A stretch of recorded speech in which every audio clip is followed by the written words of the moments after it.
Okay, in this video, we are going to be chatting with Levi and covering a conversation we've been having about attachment styles and especially avoidant attachment. And the purpose of this conversation is because there is a lot of discussion in the online worlds, IRL too, about attachment styles and how that's affecting our relationships, and a lot of misunderstandings about what avoidant attachment is like, and a lot of desire from people to better understand what that experience is like. And Levi, do you have anything? Can you introduce yourself a little bit? Yeah, I'm Levi, um, living in BC, Canada, and this is just the conversations around attachment. Something I'm very passionate about. And yeah, as you mentioned, Daniel, there's this sort of like framing or approach to talking about people who deal with avoidant attachment that I feel like is just lacking quite a lot of nuance, a lot of compassion, and I just feel really excited. As someone, I struggle up currently in a phase of my life where I'm dealing with a lot of avoidant attachment stuff, more than I ever have in my life. And as I'm working to grow and heal, being a part of like your Facebook group, hearing the way that people talk about people like me, uh, it's I feel hurt. Like I notice like there's just a lot of like defensiveness and hurt and sort of like and what I want to own there is that it's like I'm really projecting like a lot of my own self judgment, essentially, because I struggle to accept myself and not judge myself as a person who deals with avoidant attachment. So when I hear people talking negatively about people who deal with stuff like I do, I'm kind of like projecting like what I feel about myself onto what they're saying. So I just want to own that that's part of my emotional experience, and I want to let people have their opinions and not sort of take it on emotionally. But nevertheless, this sort of cultural framing of avoidant attachment is something that I just really want to be a part of, hopefully shifting. Awesome. Yeah. And so the other reason why I thought it was great to have a conversation with you is because you have been doing a lot of work on yourself, 10 years worth of men's work, counseling experience as a lay counselor, and we have some really powerful things we can talk about, as especially your ability to share your own experience is really huge. Yeah. The other piece I'll add to that is my name is Daniel Robertson. I'm a relationship coach. I run a group on Facebook with 19,000 members called Avoidant Attachment in Relationships. And um, we've been having some of these conversations. That's where Levi and I met, actually. Yeah. And I think what's also interesting about a conversation between us is that I come from an experience of more anxious attachment in the past. I did have some avoidant tendencies as well, so I can definitely relate to what goes on when those avoidant tendencies come up. But I come from the side of learning about attachment styles when I had very anxious attachment and was deeply, deeply hurt by my partner who had avoidant attachment. And in her case, she had almost no awareness, and inability to communicate what was going on for her, leaving me very confused. So that led me on a journey of me feeling rejected in that scenario and leading going on a journey of discovering what attachment styles are, and then really deeply trying to understand what avoidant attachment is like. It's been years of learning, and now for me, coaching lots and lots of clients, both with anxious attachment and avoidant attachment. And through that process, I remember initially I was very angry and came from the perspective of blaming Mm-hmm. someone who has avoidant attachment. Hey, you know, you understand that communication is important in a relationship. Why aren't you communicating with me? Why aren't you working together with me to resolve conflict? And how painful that was for me.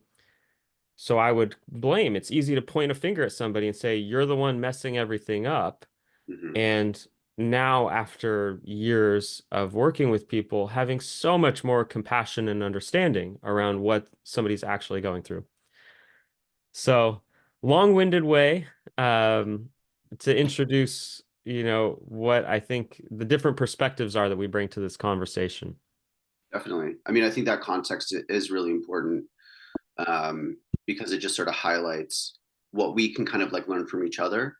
And that said, like something I want to name is that like the majority of my experience, like throughout my 20s, I'm in my mid 30s right now, but like pretty much exclusively my experience throughout my 20s was being very anxiously attached. Hmm. So I identify as having like a disorganized attachment style where depending on the situation, the people that I'm involved with, where I'm at in my life, how I'm feeling about myself, the weather, what have you, I will respond in different kinds of sort of insecure attachment ways, and at times a very secure place as I put in the work to earn some secure attachment, certainly. Um, so yeah, there's stuff here where it's like, I mean, from the sounds of it, I guess you have never really. Oh no, I guess you said you have had periods of noticing like avoidant attachment stuff. So it's not Yeah. like you can't relate at all, but we basically get to kind of speak to each other from this place of like, this is where the bulk of my experience is in, at least right now. I've say for the last like 2 years or so, I've been really in the avoidant attachment stuff. And in particular, I think what's really cool around that is that like I've had so much experience on the other side of this. And now that I'm on this side of things, reflecting on these previous experiences, I'm like, holy shit. I really was like missing the mark in a lot of ways. And so I'm really excited to kind of just like keep digging deep on this. Cause I feel really excited about just the perspective that I have and how that might be able to support people. Awesome. So we're going to assume that everybody has a basic understanding of attachment theory for the purpose of this conversation.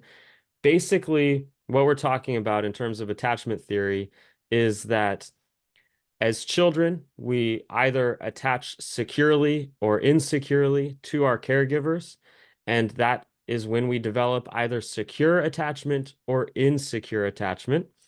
And as adults, these come out in our romantic relationships and our intimate relationships, especially more than other places. But they do show up everywhere at times. And um, we can call them three different flavors of insecure attachment. So we'll talk about anxious attachment. These are people who tend to be more needy or clingy. Excuse the terminology. As I said, I used to be anxiously attached, and so I don't mean anything as a negative or a put down. And this person is, there you can think about separation anxiety in a child is what is kind of going on for somebody as an adult. Is wait, you're away from me. I'm scared. And then we've got on the other end of the spectrum is more avoidant attachment, which is, hey, too much closeness is kind of scary. I feel smothered. I feel like I might be controlled or engulfed here. So I'm going to try to distance a little bit to create more safety for myself. And then we talk about a disorganized or fearful avoidant, which is elements of both.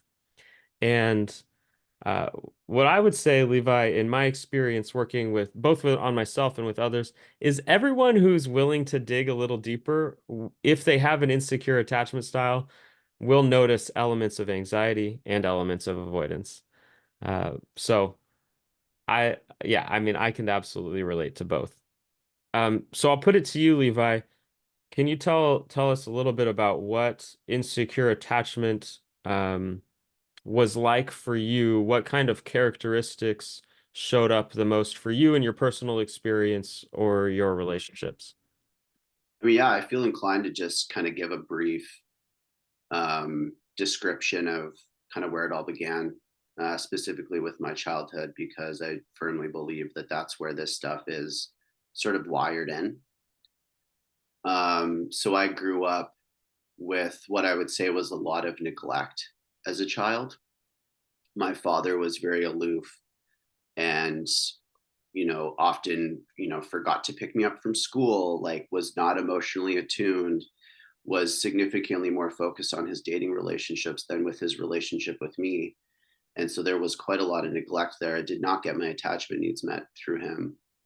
And with my mother, my mom really struggled throughout my childhood with mental health issues, depression, suicidality, um, and anxiety.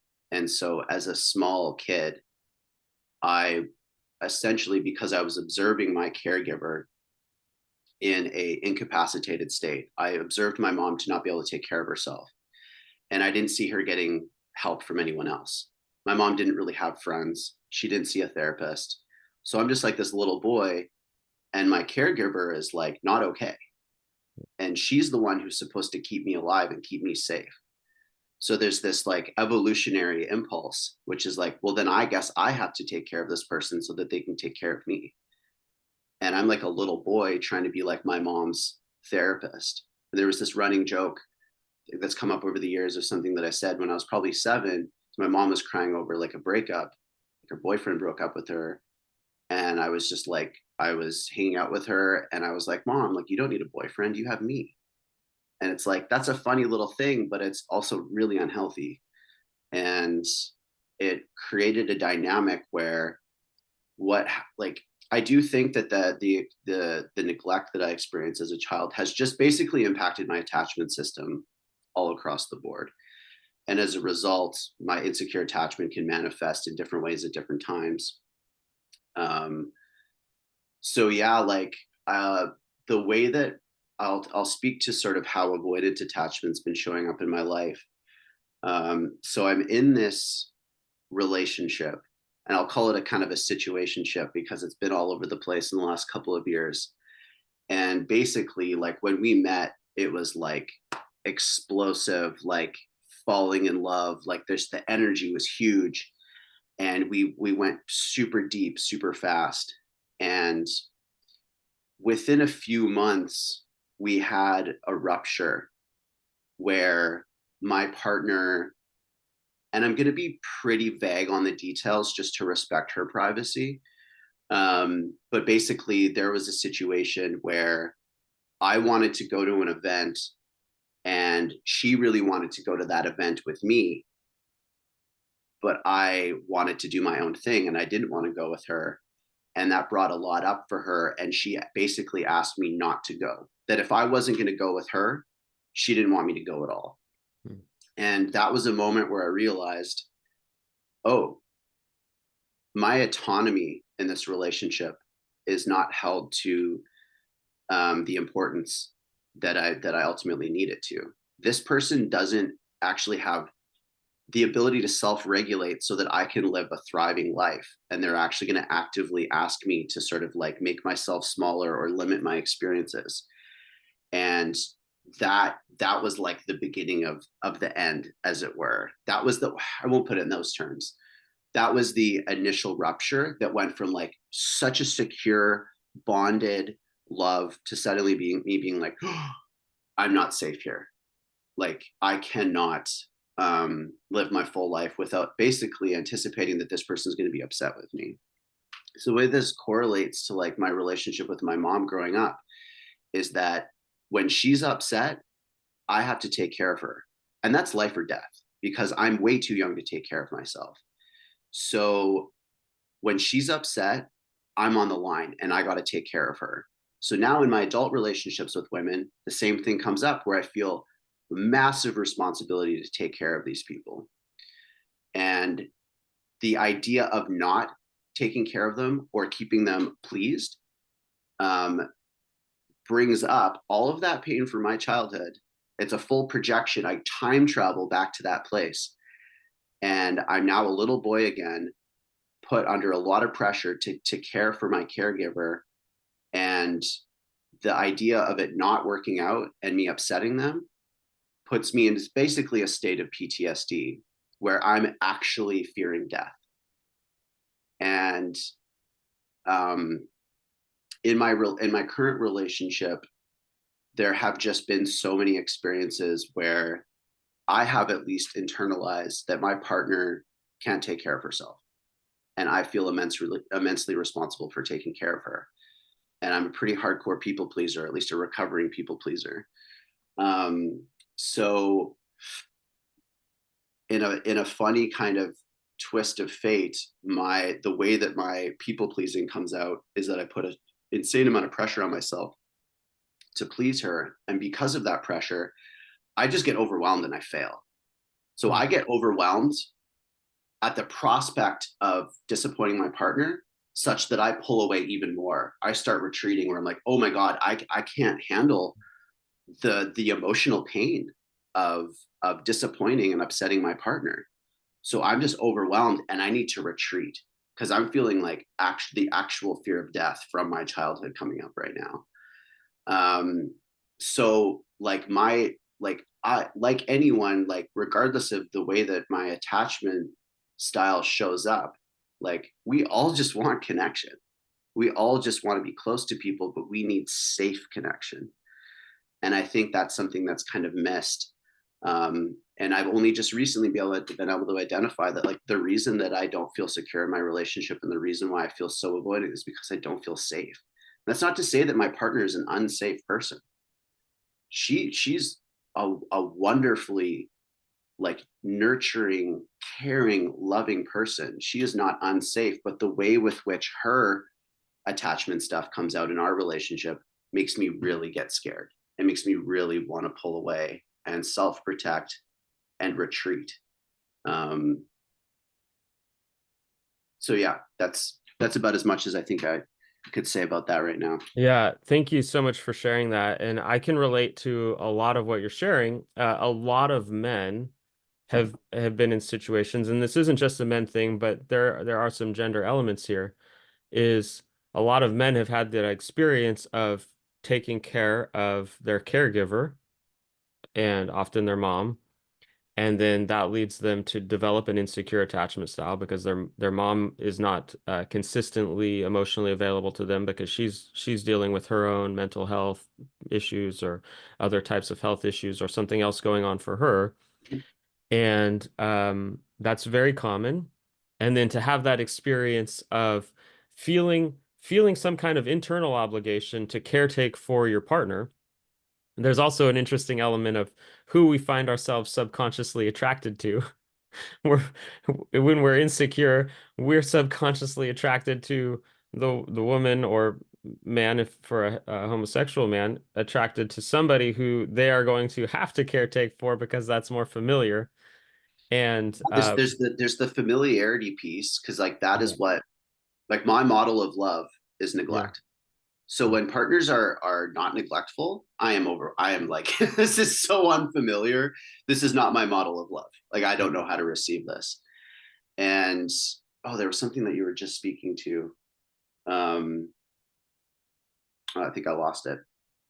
So I just wanted to add this piece to it, Yeah. which is number one, all these things we can heal them and change. And so my experience, whereas I used to be attracted to women who really did need caretaking, which was there's a codependency going on there.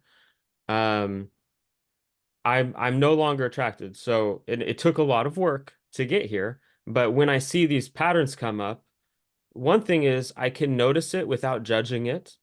So I'm not judging it as a bad thing, but if I see a woman in my case who doesn't have, who needs a lot of caretaking, um, I'll say, hey, that's not going to be the kind of relationship that's going to be the kind of healthy, secure relationship that I would want. And so I am more attracted to I want to use the word healthier in terms of emotionally and mentally healthy people than I was in the past. And so for anybody who's in that situation, because I talk to a lot of people who are, they say, why am I so attracted to somebody who's emotionally unavailable? Well, it's the familiarity piece. All of these things that we're talking about can shift and change. And I think I'm definitely a testament to that. Levi is a testament to that in your story, and that you are shifting in major, major ways. And what I want to ask you about is now what I'm noticing in your story is a lot of awareness about what's going on for you. And one of the really powerful pieces that you are able to speak to is when you notice something coming up for you. So this rupture that happened where you wanted to go to an event and she says, "Well, if you're not going to go with me, I don't want you to go." And you're thinking, "Wait, my autonomy is not being respected." What I hear from you, this is really important and something that I talk with people about a lot, is owning your own experience. Understanding, and I hear you doing this, understanding that that's the meaning that you are giving to this situation. because she may not be thinking, I don't respect Levi, or she may not be thinking, I don't respect Levi's autonomy. She's Mhm. probably thinking and feeling something completely different entirely that we could dig into. Yeah. And for you, you're saying, hey, I'm having the experience of maybe feeling trapped, suffocated, something like that, or controlled, something like that. And the meaning that I'm giving to this experience is that my autonomy isn't being respected. Mhm. So what I'm hearing from you is a lot of awareness about all of that, Mhm. which leads to my question. Can you compare and contrast what it's like now to have that kind of awareness as compared to back in the past when it was like it was more confusing, or there was a lack of awareness, and why is my relationship going sideways? I don't understand what's happening, or I don't understand why I feel the way I feel, or why my partner's upset with me or anything like that. I mean, like my baseline self awareness, just around like my mental health, my mood, the things that I get activated around has, evolved so much throughout the years. I mean, I've been in therapy for 15 years and really been actively working on myself. So yeah, this self awareness piece has really really grown over the years. And what I'm just remembering now is that I was in a 4 year long relationship in my early 20s, from about 20 to 24, where I'm just remembering now that I was very avoidant. So that was a big formative relationship where I was, yeah, I realized in retrospect. So I was very avoidantly attached, and I had no awareness of attachment theory whatsoever. And basically, because my partner was more anxiously attached and she was kind of grasping for me all the time, it really like overwhelmed me. I didn't know how to receive that. It felt like a lot of pressure, and I just kind of was just like, I don't like what I actually perceived. Like I broke up with her like probably 4 times within a 4 year long relationship, because I just noticed this sort of like, ooh, I would essentially feel like I would get like the ick, where I'd be like, oh, I don't like this person anymore. Yeah. Like I don't like the way they're showing up. This isn't attractive. I Yeah. guess I'm not into her anymore. I guess I fell out of love. And then I would break up with them, and within like a month, as I was able to retreat, right? As I was able to get space, return to my autonomy, return to like my own regulated self, suddenly that desire to connect with that person specifically, like the desire just reemerged. And so I go back and I'm like, hey, let's get back together. Like, I feel better now. And then within a short period of time, we're back in the same pattern where I then feel like I need to retreat. So if I had had the awareness of attachment theory at the time, I think things would have been dramatically different. Um, and really, it just comes down to like when I was so like it's really confusing to be in love with somebody, to be very attracted to that person, feel very close to them, very safe with them, and suddenly just have all that stuff just turn off. And it's like, what happened? What's wrong with me? Right. Right? That's where my head goes, is like, why did that happen? Hmm. Was I never in love? Because that's where my head went. It's like, what mirage, like what fiction was I believing in that resulted in making me think that I loved this person? Because I sure don't anymore. So it's very confusing. And so to know now that actually that sort of turning off or turning down of attraction and desire has everything to do with how safe I'm feeling in that connection. Yeah. Yeah. Yeah, that does bring it back to that point that you said earlier, is that it's about creating safety and security. That's why we talk about secure attachment, Yeah. safety and security being closely related. Yeah. And so it's so funny. I'm holding back on sharing some of my stories, but I can really relate to what it was like for your ex-girlfriend back in your 20s, being on the anxious side of that. Because when I had an avoidant partner for 9 years, and that's for me, it was interesting because I again had the feeling that I was obligated to caretake, and but for me, I was coming on the anxious side of it, and so um, I would lean in more and more, and then when she would pull back, then I would lean in even more, and I'd say, "No, I need to take care of you." And what did that? do for her? Well, one of the biggest things that it did for her was both she felt the need to pull back for similar reason to you, and her phrasing around it as an avoidant attacher who she wasn't aware, but she would say, I feel broken. I think I'm broken. Oh my God. Yeah. Yeah. And by the way, here's just a little tip. At the time, me having no awareness of attachment theory or my attachment style or hers or what was going on for us, I would say, no, honey, you're not broken. You're perfect just the way you are. And I didn't realize that for her, I had good intentions, but that was invalidating to her experience. Yeah. And um anyway, so I can relate to, the anxious, and well, the other piece of it too was she lost attraction. So she got the ick. Who's this who's this insecure guy who just needs attention from me? And Yeah. that just gave her the ick. And then she didn't feel attracted to me and she felt like something was wrong with her. Of course, none of us were, she and I weren't aware of what was going on. I was able to communicate a fair amount of it, but she wasn't. Yeah. She wasn't really, the only thing that she could communicate is things like, um, I don't know how to help you, Hmm. and I feel like I'm broken or defective, or there's something wrong with me. Yeah. And I didn't want her to feel that way, and went through the process of unintentionally invalidating her, trying to lean in more. Let me give you more love. And that just freaked her out more Yeah. and shut her down more. And so for you, what's the process been like in relationships when you uh like how much were you able to communicate about what was going on for you at the time? Do you understand what I'm asking about that?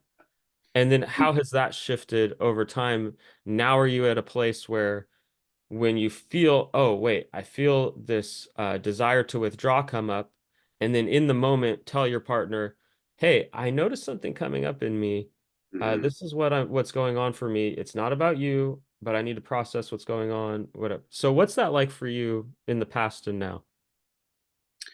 Well, what it used to look like was basically, yeah, my partner's sort of grasping for me, and there being some sort of context to the way it's being done or what's being said. I really wish I could think of some specific examples, but basically there's this grasping, and there's I think a big part of like what I experienced as someone who was dealing with avoidant attachment at the time, and I think what a lot of folks with avoidant attachment deal with, is there's basically this consistent feedback of you're not doing it right, like you're messing this up, you're not giving me what I need. And to be consistently told that you're missing the mark and failing is really overwhelming. Mm, It's really discouraging, and it's a vibe killer. That's for sure. Like it doesn't make me want to be close to people, and I'm consistently being told that I'm essentially not good enough. mm, That's how it lands. That's how I might internalize it. So as a result, and I in my sort of, I was pretty early on sort of a mental health recovery sort of period, and what I struggled with a lot was like depression and shame. Like shame mhm, ran my life and still does. I really am constantly working on my relationship to shame. And so but my partner telling me consistently that I'm not meeting her needs and that I'm not doing well enough brought up a lot of shame. And because I was already so good at shaming myself, any more shame coming from something external like my partner, me at least receiving it as shame, was I was just kind of like a no way. No, I cannot handle any more shame. And I would basically flip the situation and make it about how she's doing something wrong. mm, So I end up blaming her, mm, telling her that she's being too needy, that she needs to back off, that her needs are invalid, they're too much, and just basically like no, and just like shut her down. And so what I'm able to do now, as I have come to learn more about my attachment system, and as like as I said, it's like I used to be able to like deal with a lot of anxious attachment. Now I'm dealing with a lot of avoidant attachment, and so what I would do, what I do now is, yeah, it's a lot of that self responsibility, that owning my projections, right? It's like I can say right away when I start to feel that desire to retreat, I'm like, hey, I have some mom stuff coming up.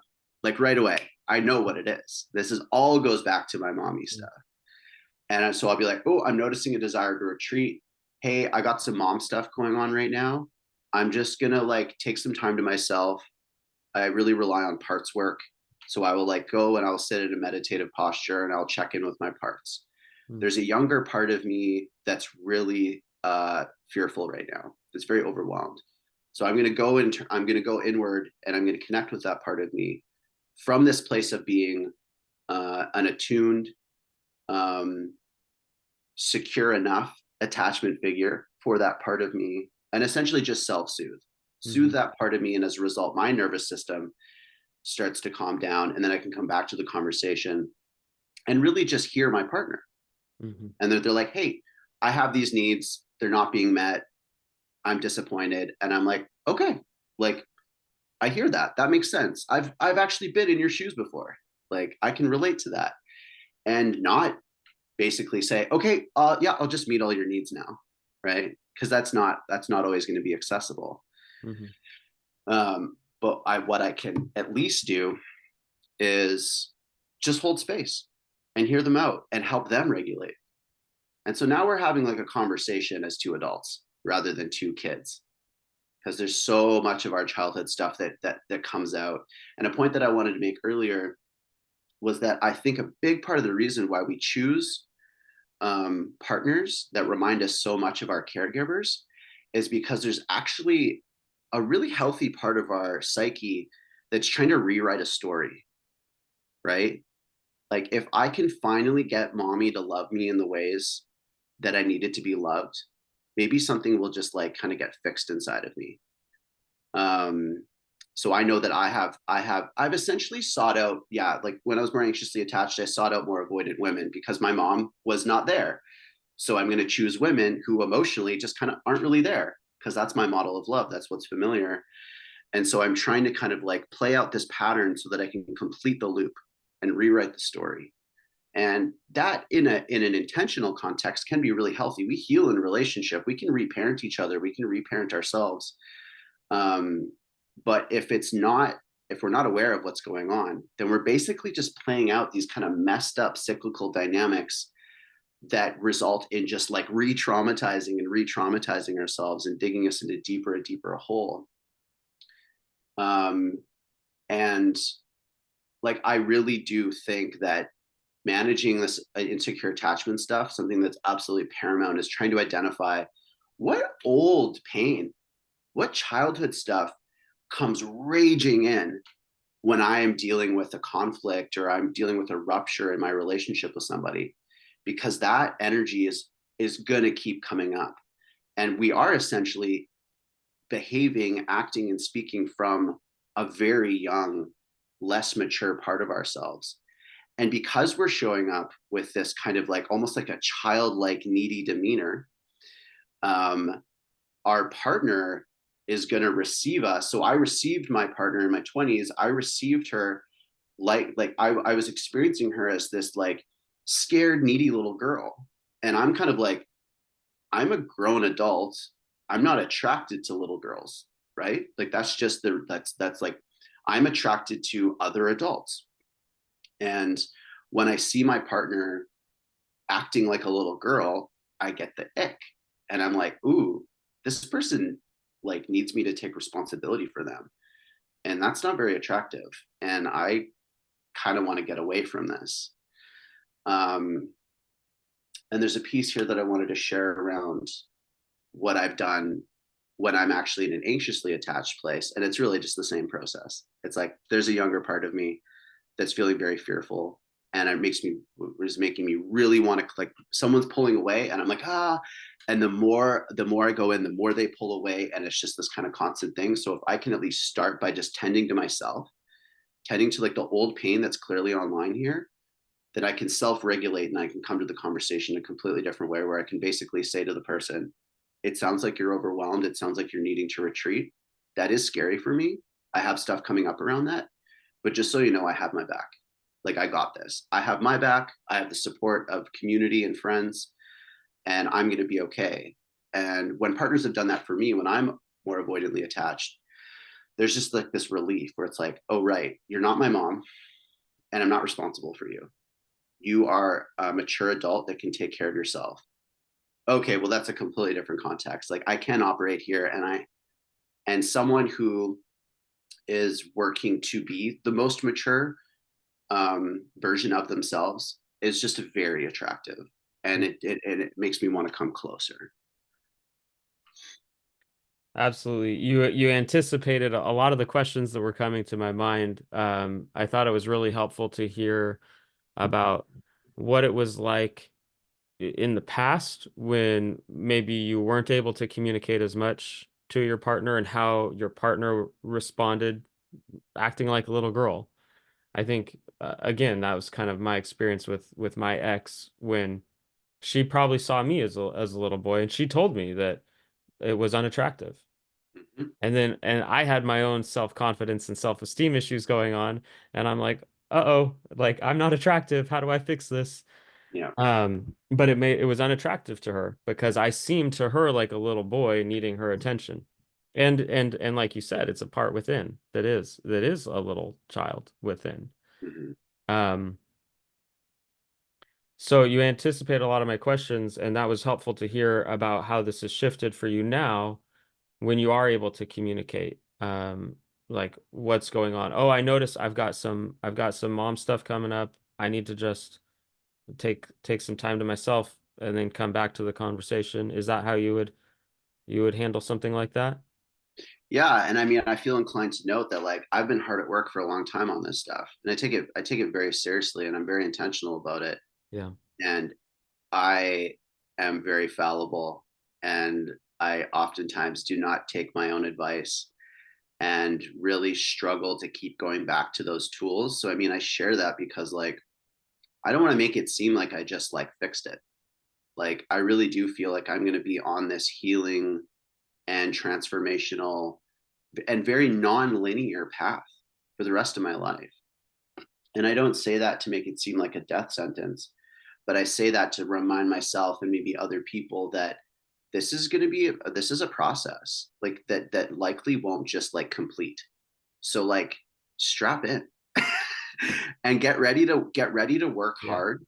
And also, what I notice in myself and in other folks is that when you work super hard and you have breakthroughs and you're like, I'm doing it, like I'm getting so much better, and then all of a sudden something happens and you revert back to an old way of being, it ends up feeling like, oh my God, all that hard work was for nothing. Like, I'm just right back where I left off. And it's not true. Like, all of that building and all that growing, it's all still there. You're just having like a little bit of a relapse into some old stuff because this process is not linear at all. So I'd say that even like really recently, I'm just starting to kind of come back to a place of like, I got to bring those tools back. I'm really neglecting the tools.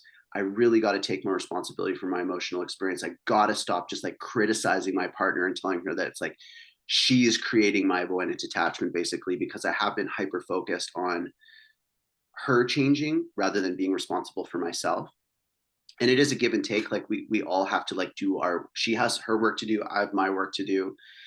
And so yeah, I just say that to kind of like remind people that like it's okay to not be perfect, and it's going to be up and down. um yeah, so it's a journey for sure. I can't remember exactly what your question was. Yeah. No, you spoke to it, and I really appreciate your humility in this. Hmm. Just your humility and being honest with people and real with people. Yeah, Um, what was it for you that caused you to finally discover your attachment style and the role that that was playing in your life? I think a therapist, around, I think I was about maybe 29. I had a therapist asking me if I'd ever heard of attachment theory. Rather, yeah, I had a therapist who specializes. I got through the nonprofit that I worked for. We got access to free therapy, and one of the therapists that the nonprofit had hired for us was a somatic attachment based therapist. And so she started talking to me about attachment theory, and she recommended a book called Attached by Levine. I can't remember his first That's name. right. Yeah. Yeah. And it's a primer, it's an intro. It doesn't go super deep, I wouldn't say, into a lot, but it's like a really great intro to understanding attachment theory. And yeah, right away within the first few chapters, I was like, oh, I have a disorganized attachment style. Sometimes Mm. I'm anxious, sometimes I'm avoidant. And it got into what that can look like, where that research comes from. The doctor that did these initial studies was his last name was Bowlby, and he was doing these experiments with, I think it was like basically like putting babies or toddlers into different situations where their caregiver would go away and then come back, and they would observe how the baby responded or reacted to the situation. So more avoidantly attached babies, the mom would come back and they'd be kind of just like not, they'd be like, no, I don't really notice her. And then there would be they're kind of just in this shutdown avoidant state where they're feeling very disconnected and probably very self-protective, or they're like, I don't trust you anymore.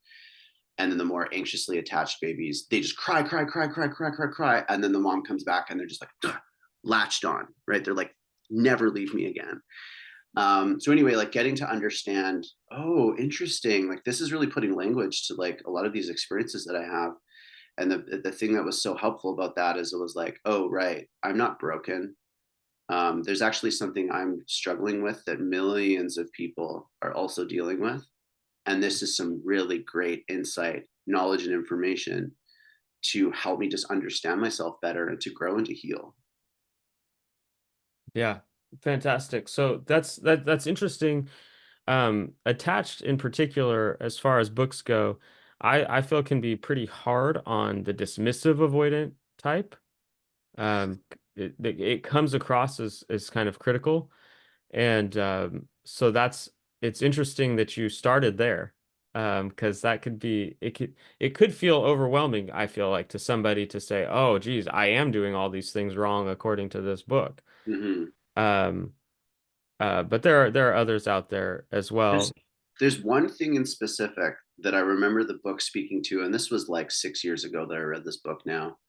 Um, there was a chapter where the author talked about how like the value of all of these attachment styles in more prehistoric human societies, hunter-gatherer Sure. societies. Hmm. So the anxious attached, where they generally stayed in the village and they helped kind of protect the young, right? That was they're more vigilant and they're more attuned to everybody around them. So they're like anxious, like keeping everybody close. People who are more avoidant, those are the hunters, right? Those are the people who go out to hunt or to battle, and they're just naturally kind of like a little bit more emotionally disconnected, Yeah. right? And they need to be in order to focus on the task at hand. Hmm. And then, of course, securely attached people are fantastic. And it just, yeah, there's an ease there, right? But Interesting. even a securely attached person might actually have a harder time sort of like going away and separating. Not so much that they would feel like anxious or like whatever, but just that there would be this like emotional distraction potentially. So there is an evolutionary sort of explanation for some of this stuff where it's like these different roles were all, it was all part of like a balanced human society and tribe. And I think that there's absolutely ways with which to see the value of different attachment styles in our current day. Yeah. Yeah. Yeah. So let me have a follow-up question about that, which is, a lot of people who I talk to, they have a partner who they think they might even recognize. They might say, I have an anxious attachment style. I believe my partner has an avoidant attachment style, maybe dismissive avoidant, maybe fearful avoidant slash disorganized, whatever. But they want to somehow communicate to their partner, hey, I think you might have an avoidant attachment style, or they want their partner to know that. of course, in the hopes that if their partner understands, then they could hopefully work together to meet in the middle to become more secure. My question to you is, what would you say to somebody who their partner might have an avoidant attachment style and they want to somehow communicate that to their partner? What would you say to them? Would you tell them don't try to communicate it? If you're going to communicate it, here's the best way to communicate it. And what would that be like for the person receiving it? Mhm. Yeah, that's a great question. Um, because people who are avoidantly attached do tend to kind of get overwhelmed pretty easily. Well, not even easily. Yeah, they tend to get kind of overwhelmed. Um, and I just want to speak quickly to like a gendered aspect. Like I'd say it's about 80%, right? This is like a gendered thing where it's generally like an avoidant man and an anxiously attached woman. And I think it's really important to look at the cultural stuff around masculinity and men. And men are not generally socialized to be very connected to their emotional experience. So as a result, they're now in this like challenging dynamic. Like, I mean, that is like they say, like that is like just the toughest dynamic possible. Like an anxiously attached person with an avoidantly attached person. Yep. Like they say, like ideally, anyone with an insecure attachment style would be with a secure person. The secure person just has more capacity to be in relationship with someone who's dealing with insecure attachment, and they're not going to like trigger the crap out of each other the whole way through.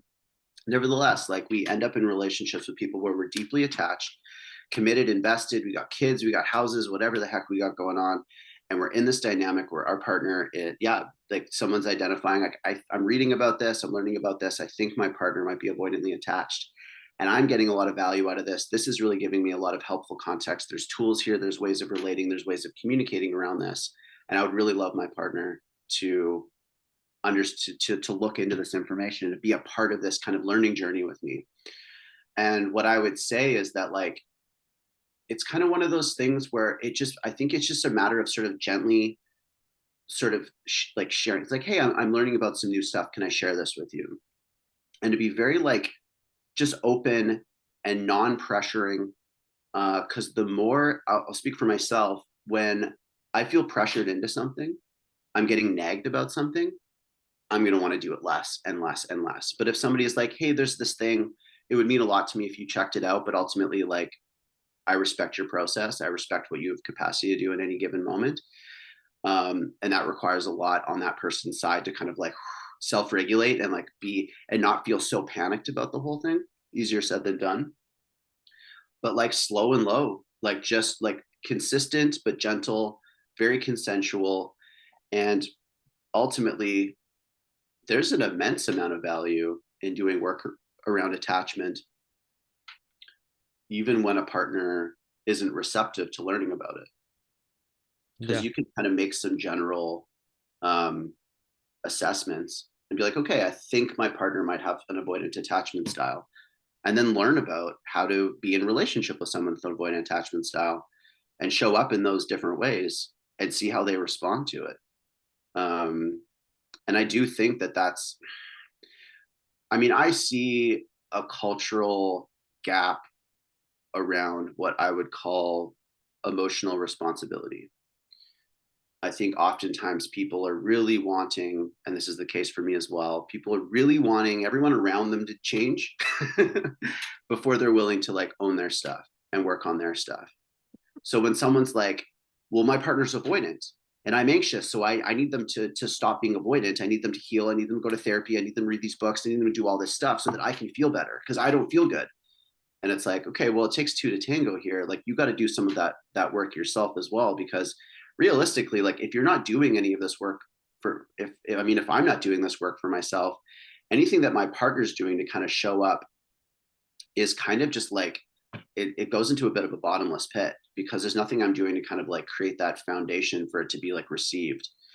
So I mean, yeah, if somebody's like in relationship with someone where they think they're avoidant, they really want them to like look into this information, um, but the person's just not receptive, like let it go. Yeah. you Yeah. just you have to let it go. You let it go or you walk away, right? Because if you're gonna if the pestering will not work and it'll only result in more avoidance of this situation. Because even if that person finally says, ah, fine, I'll do it, they're doing so under, I don't know, the word is under duress. Yeah. They're under a Yeah. lot of pressure, and as a Yeah. result, it's not a very expansive, open-minded exploration. It's this narrow-minded, begrudging, resentful kind of like fine, and it doesn't really go anywhere. Yeah. And it makes so much more sense to take all of that energy focused on that other person, like listening and wanting to learn the same way, and just focus it on your own healing. Yeah. Yeah. There's some great nuggets in what you just shared, so thank you for that. I think that will help a lot of people Mm-hmm. understand what it's like to receive, to be on the receiving end, if they want to try to tell their partner about this kind of topic. Now, you mentioned something that I think is a really tricky dynamic that comes up, and I'd like to get your perspective on it. So, there's this situation that comes up in these anxious avoidant relationships where for the avoidant attacher, they think that I want to give my partner some of the love that they're asking for or some kind of, emotional energy and connection that they're asking for. And it seems like they are a bottomless pit, or it seems like they're a love bucket with a hole in the bottom and it's just never enough. Um, that's a really tricky dynamic because there's two people involved in that scenario, and to me, it takes some digging to figure out what's going on in any particular situation. Can you speak to that from your perspective of what's going on from your perspective when it feels like I can give my partner love and it'll just never be enough? Mm-hmm. I mean, it's just ultimately very relatable. Yeah, I relate to it on both sides. I've been the more anxiously attached one in relationship where I basically am very consistently in a state of fearing abandonment. I've got all that little boy projection, all that mom projection stuff going on. So my nervous system's pretty jacked, and I'm feeling very afraid of abandonment, and it's really uncomfortable. And I keep going back to my partner for reassurance. Can you please reassure me that you still love me and you're not going anywhere? And unless I'm ultimately doing work to love and accept myself and not abandon myself, that's that hole, right? And that hole and that foundation needs to be built up through one's own relationship to self. And that can be really challenging, really deep work. But I think that is ultimately like what's going on there with the mechanism of the whole, is that person hasn't done enough or any work to love themselves, and so it just doesn't land. they're like they need it, but they actually don't believe it. And to keep going back to the same person for the same thing, it burns the other person out. So I've been on both sides of that, where I have squeezed the life out of my partners, where they just like, dude, I just can't seem to do enough to make you feel assured. And I'm pretty burnt out on being consistently told that I'm not doing good enough. And now on the other side of it, as in a state of avoidant attachment, the way with which I've been struggling with it lately, verbal affirmation has been very, very challenging. Hmm. I could go really deep on why it is so challenging, and it's specific to myself and my own journey, and it is related to my avoidant attachment. But it can be really hard to speak what's true, right? I often feel so much love and adoration, respect, and like affection and closeness. Like it's all in there. Like I feel it, but I can't get it out. There's so much barrier to getting it out. So when I finally do, and I like push myself and I work through all of this fear, and I finally say like, hey, I know that you've been needing some reassurance. Here's some reassurance. I promise you I'm not going anywhere. I really want to work on this relationship. You're very important to me. And I know that I'm really distant right now, but I'm not actually going anywhere. So I say it, and it was hard. And then a week later, I'm being asked to do the same thing. And I'm like, just did this work and I'm really tired. And there's this frustration where I kind of want to say, like, look, like, I'm tapped right now. And I think like that's a big part of how I think that we could all ideally be in better relationship with each other with these attachment challenges. It's just like learning when to say no and how to receive a no. Like for me, it's like I get overwhelmed as someone with avoidant attachment because I feel ultimately very responsible for my partner's emotional experience. And so when they keep coming back to me, I keep getting overwhelmed and I keep pushing and I'm just burning myself out. So knowing when to say no, I need to like self-preserve. I need to preserve my capacity and I'm going to trust you to take care of yourself. And that kind of goes both ways. Um, I lost my train of thought. Where were we? No, I just that's kind of really helpful. I get on a bit of a rant and then I lose my No, you know what's really helpful about this is just you sharing your experience. yeah. And and yeah, I can tell even more toward the end of the episode I was making an effort to just listen more because I'm really getting a lot out of just hearing you share your experience. Mhm. And um I think I think we probably can wrap it up. I got another question for you that we can wrap it up. We can tell people if they want to get in contact with us how they can do that. Actually, why don't we just do that now? Sure. Again, my name is Daniel Robertson. I'm a relationship coach. And people, the best way to reach me is Facebook, facebook.com/Daniel William Robertson. That's my profile.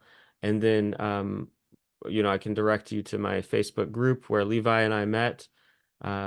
It's called Avoidant Attachment in Relationships, but I highlighted to Levi, I'm probably going to change the name of it soon. And, Levi, is there a reason why people might want to reach out to you? I know you're gonna do a podcast soon. Yeah. Um, and how can they reach If you? anybody does want, so I don't have any, like, I'm not currently doing like any specific kind of coaching work or anything right now. I have in the past, but I'm currently just working as a carpenter. But if anybody were to want to reach out to me for any reason, maybe there's something that stood out for you. I love talking about this stuff. I'd absolutely be receptive to anybody reaching out. And so my email is that you can reach me at is Levi, Levi dot chase dot work at gmail.com. Yeah, I love being involved in this conversation. So I'm definitely accessible that way. Very cool. So last question for you.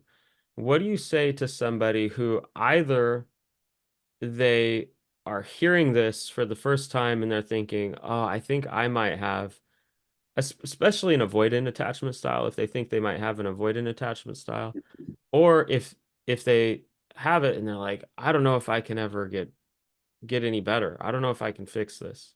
Mm-hmm. Um, what would you say to that person? Somebody who is just starting to identify that they themselves may have specifically an avoidant attachment style. Yes. Mm-hmm. I mean, the first thing that comes to mind is get a therapist or a coach who specializes in attachment theory. It's vital. Um, it's not always accessible. Therapy can be very expensive. At the very least, connect to somebody who has experience or knowledge around attachment theory. Secondary to that, yeah, any kind of group. I think joining your group, any groups on attachment stuff in general, with the caveat that these groups are populated by people who themselves are maybe not always informed and are instead there to process their pain and oftentimes in a very like emotionally non-responsible way, and they can be really hard on people who are avoidantly attached, or even avoidantly attached people being hard on anxious people. So finding online community, finding therapy. And because I've been in facilitated men's work for the last decade, I would always, if this is a man realizing that he may have an avoidant attachment style, like to just find community And if a lot of friendship and community is not immediately accessible, finding a local men's group, a men's emotional support group, can be extremely helpful, because if you're a man who's realizing that he has an avoidant attachment, if you want to grow and heal out of that, you are going to have to learn a lot around your own emotional landscape, because that's not Absolutely. something that you've realistically been encouraged or socialized to do. And it requires a lot of digging. And the process can be really challenging, and it can also be extremely rewarding. It can actually be an access point to transforming so many things in one's life. Right. Um, so Right. those are the few that, and then of course, yeah, reading books, listening to podcasts. There's about a million podcasts on attachment theory, and the last thing I'll say is be very patient and compassionate with yourself.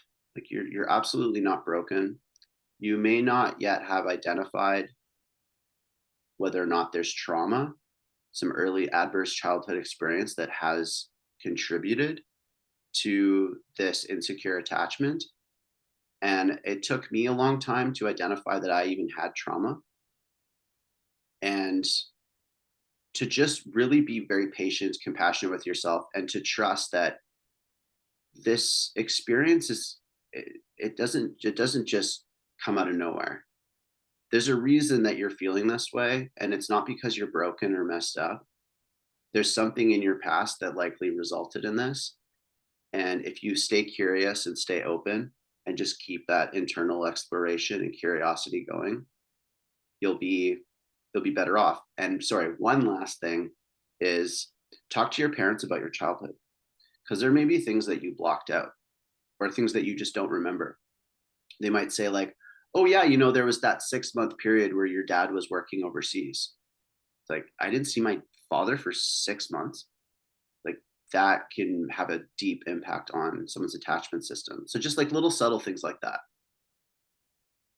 Yeah. Levi, that resonates. I think that's an excellent way to come to a stopping point for us. Hmm. Um, I I got a lot out of our conversation. Thank you so much for sharing your experience. And I, I look forward to the next time we get to talk some more. Absolutely. And yeah, as you said, I will be starting a podcast. It's going to be called Hard Conversations. If you're listening to this in the future, you can definitely search on like Spotify, um, or like Apple, whatever, wherever people get podcasts. Search Hard Conversations, uh, and it'll say Hard Conversations with Levi and Tawny. Um, yeah, because and the plan is to have Daniel on the show to talk about his experiences with conflict and mediation and all this kind of stuff. Um, and yeah, I just want to say that I really appreciate the work that you're putting in. I don't see a lot of men in this field necessarily doing a ton of work on attachment. There may be more than I'm aware of, but I really just appreciate your approach and just the hard work that you're putting in, because I think it's really, really valuable work. And thank you for having me on. This was an amazing conversation. Thanks so much, Levi. Yeah, I look forward to doing more. And with that, I will wish you and anybody tuning in a beautiful day.